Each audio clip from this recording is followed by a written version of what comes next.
Lexus introduced the 2016 RX 350 and 450h hybrid crossovers at the 2015 New York International Auto Show.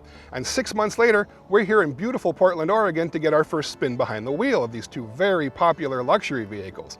Now on the outside, they've made quite a lot of changes. On the inside, they've cleaned things up as well. But under the hood, there's really not all that much that's different. So we're here to take a spin and see just how different these are than the models that have come before.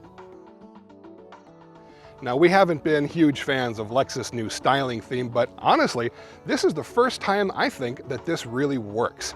The entire vehicle, from start to finish, I think really wears the new theme quite well. It starts with the spindle grille, which on other vehicles has looked a little overbearing, a little ostentatious, but here, I think it works quite well. You've got a mesh grille that leads into the LED headlights and even LED fog lights.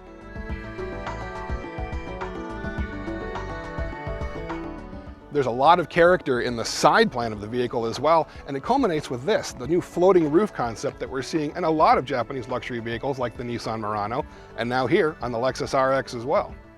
Driving the new Lexus RX really isn't all that different than driving the old Lexus RX. It's calm, it's smooth, it's pleasant, it's quiet.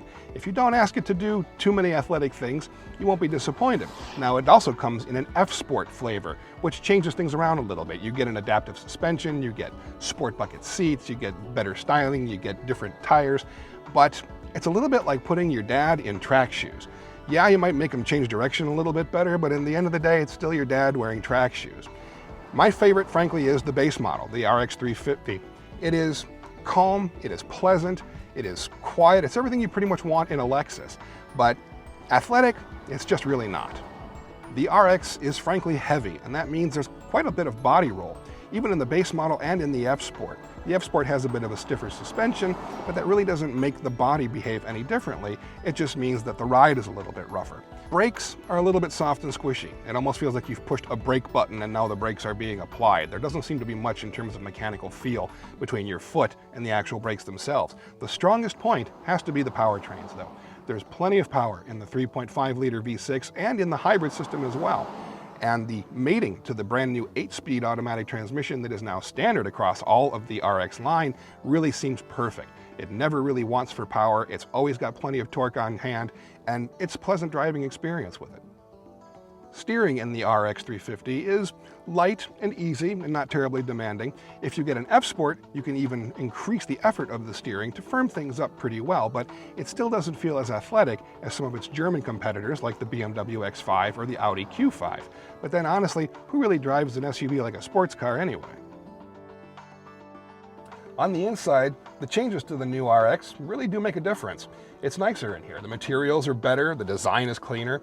The switches, however, really aren't all that different. They still look a little bit like a really nice Camry Toyota parts bin special.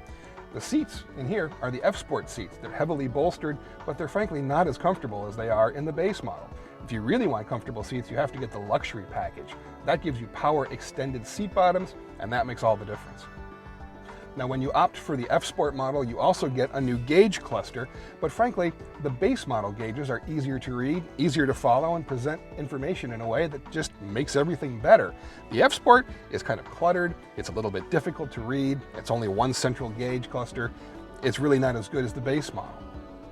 The biggest problem I have with the interior of the new Lexus RX is one that we've had before.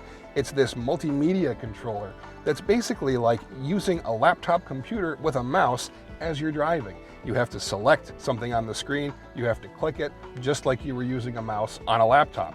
It's not easy to do while you're driving, and it's pretty distracting.